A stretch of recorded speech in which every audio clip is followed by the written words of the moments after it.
एक समय की बात है, सानुपत किसी काम से शहर जाता है।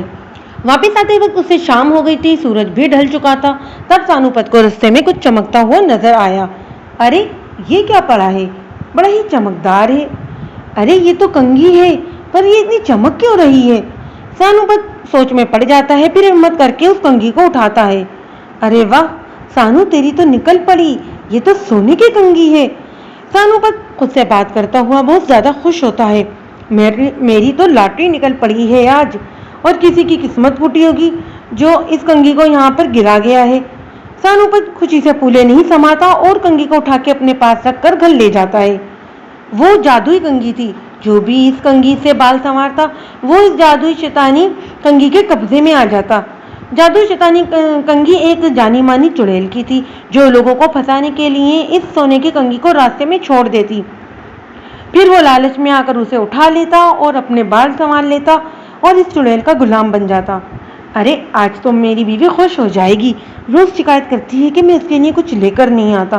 सानुपत खुद से बात करता हुआ घर पहुंच जाता है। फिर वो घर पहुंच के अपनी पत्नी फूलपति को आवाज लगाता है और कहता है, मैं तुम्हारे लिए कितना अनोखा तोहफा लाया हूँ। क्या हो गया है जी, गले फाड़कर क्यों चीख रहे हो, कौन सा तीर मारकर आए हो आज। अरे अरे तुम देखो तो सही, खुशी से पागल हो जाओगी जब तुम देखोगी तो मुझे जब देखो तुम मुझे हर वक्त जली कुटी सुनाती रहती हो। आज मैं तुम्हारी सारी शिकायतें दूर कर दूंगा। सानुपत खुशी से चूर लेजे में बोलता है, ये देखो सोने की कंघी। फूलमती खुश होते हुए, अरे ये क्या, ये तो सोने की कंघी है, ये कितनी चमक रही है। फिर अचानक फूलमती अचंपक हो जाती है। सच बताओ, तुम मुझे कहीं कोई मुसीबत तो लेकर नहीं आए हो।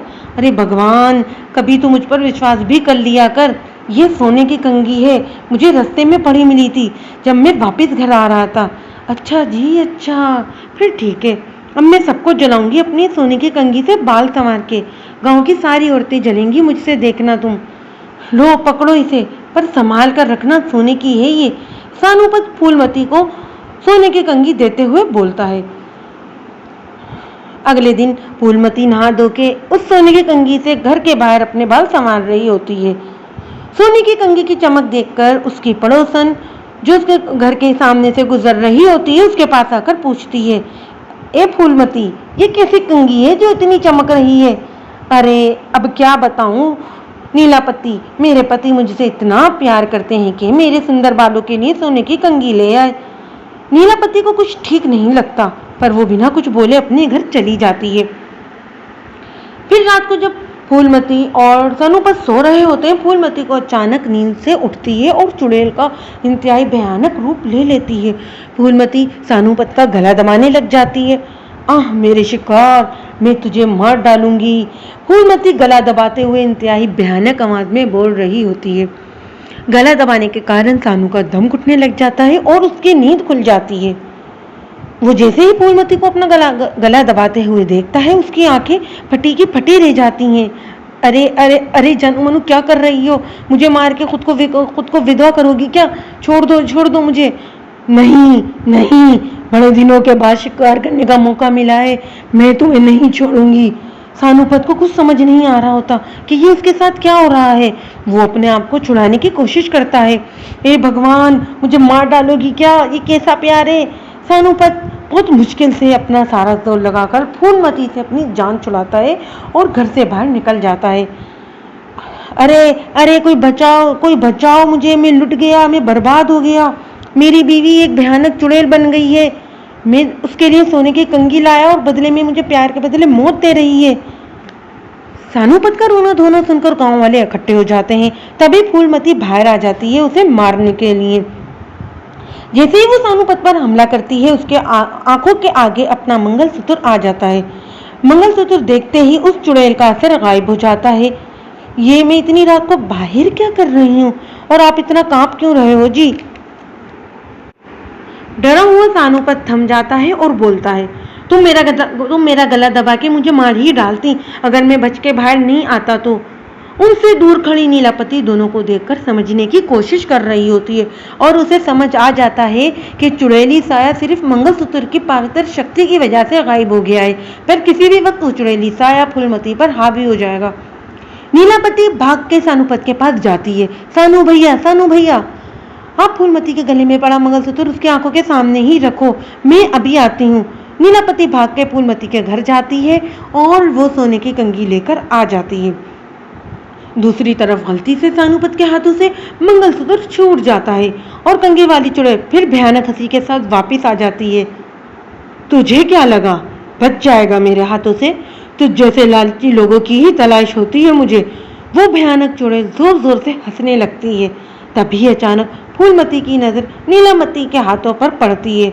उसके हाथों में सोने की कंघी चमक रही होती है। ए औरत, इस कंघी को छोड़ दे, वरना तू भी मेरे कहर से बच नहीं पाएगी। जिंदा रहना चाहती है तो मेरे सोने की कंघी से दूर रहे। फूलमती को भयानक रूप में देखकर सभी गांव वालों के हाथ पैर थर थर कांप रहे होते हैं। ए चुड़ैल, तू क्यों इसके पीछे पड़ी है? क्या चाहती है तू? फूलमती का शरीर छोड़ दे। नीलापति बिना डरे इस चुड़ैल से पूछती है। अब तू मुझे बताएगी कि मैं क्या करूं? तेरी इतनी हिम्मत? ये लालची इंसान ये सोने की कंघी देख के ललचा गया और इसे घर ले आया और अब इसकी बीवी मेरी गुलाम बन गई है। चुड़ैली साया नीलापति को कहकर भयानक हंसी हंसने लग जाता है। ए चुड़ैल बहन, अपनी कंघी वापस ले लो और मेरी बीवी को छोड़ दो। मैं आपसे वादा करता हूँ कि आज के बाद कभी भी लालच नहीं करूँगा। सानुपति गिड़गिड़ाते हुए चुड़ैल की मिन्नत समाजत करने लगता है। मैं कैसे मान लूँ कि तू आइंदा लालच नहीं करेगा? मेरे पति ने भी मुझसे वादा किया था कि वो लालच करना छोड़ देगा। उसके साथ मेरी भी जान का दुश्मन बन गया और हमें अपनी जान से हाथ धोना पड़ा। अब मैं हर एक लालची इंसान को मार डालूंगी। चुड़ैल सब बताकर जोर जोर से हंसने लगती है। उसकी इतनी भयानक हंसी सुनकर सब गांव वाले थरथर कांपने लगते हैं। चुड़ैल बहन, आप मेरा विश्वास करो।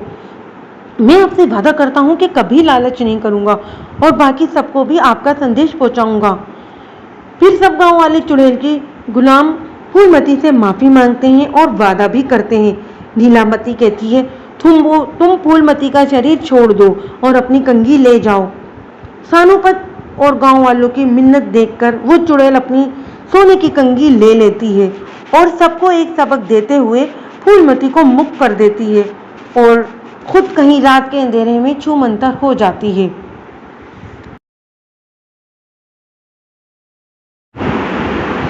किसी गांव में एक सरकटी चुड़ैल का साया था। वहां के लोग इस चुड़ैल से बहुत डरते थे।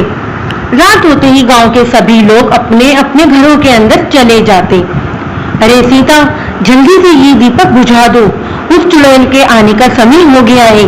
कहीं उसने हमारे घर में रोशनी देख ली तो वो यहाँ ना आ जाए। जल्दी जाओ और पूरे घर में अंधेरा कर दो। राजेश की बात सुनकर सीता भागकर जाती है और पूरे घर के दीपक को बुझा देती है। फिर वो दोनों अपनी खिड़की से उस चुड़ैल को छुप छुप कर देखने लगते हैं।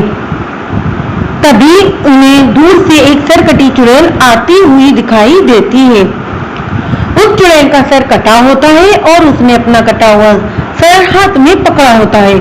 फिर वो राजेश के घर के सामने से गुजरती है। वो दोनों बहुत डर जाते हैं। चुड़ैल आगे निकल जाती है। शुक्र है भगवान का, आज तो बाल बाल बच गए। वो दोनों भगवान का शुक्र अदा करते हैं। फिर अगले दिन सुबह होने पर लखन राजेश से बोलता है, भैया राजेश, कल तुमने सरकुटी चुड़ैल को देखा? हाँ भाई, कल तो मैं बाल बाल बच गया। वो चुड़ैल बिल्कुल मेरे घर के आगे से गुजर रही थी। शुक्र है उसने मुझे देखा नहीं। राजेश भाई, मुझे एक बात समझ में नहीं आती, ये चुड़ैल का सर कटा हुआ क्यों है? अरे तुम्हें नहीं पता, मेरे पिताजी ने मुझे इसके बारे में सब बता रखा है। बहुत समय पहले इस चुड़ैल का सर कटा हुआ नहीं था। ये रोज रात में हमारे गांव में आती थी और किसी न किसी को अपने साथ उठाकर ले जाती थी। फिर एक दिन चुड़ैल की दहशत से तंग आकर सब गांव वालों ने उस पर हमला कर दिया और उसका सर काट दिया। फिर क्या हुआ भाई राजेश? लखन बेसब्री से पूछता है। क्या वो चुड़ैल मर गई? हाँ, गांव वालों ने उसके 2 टुकड़े करके जंगल में ही दफना दिया था। तो फिर ये सरकुटी चुड़ैल वापिस कैसे आ गई? लखन के सवाल पर राजेश अपनी बात को आगे बढ़ाते हुए बोलता है, कुछ समय पहले चोर डाकू अपना सोना छुपाने के लिए जंगल में खुदाई कर रहे होते हैं। तभी उन्हें खुदाई करते करते इस चुड़ैल का सर मिल जाता है और वो सर आजाद हो जाता है। वो तीनों डाकू इस चुड़ैल का सर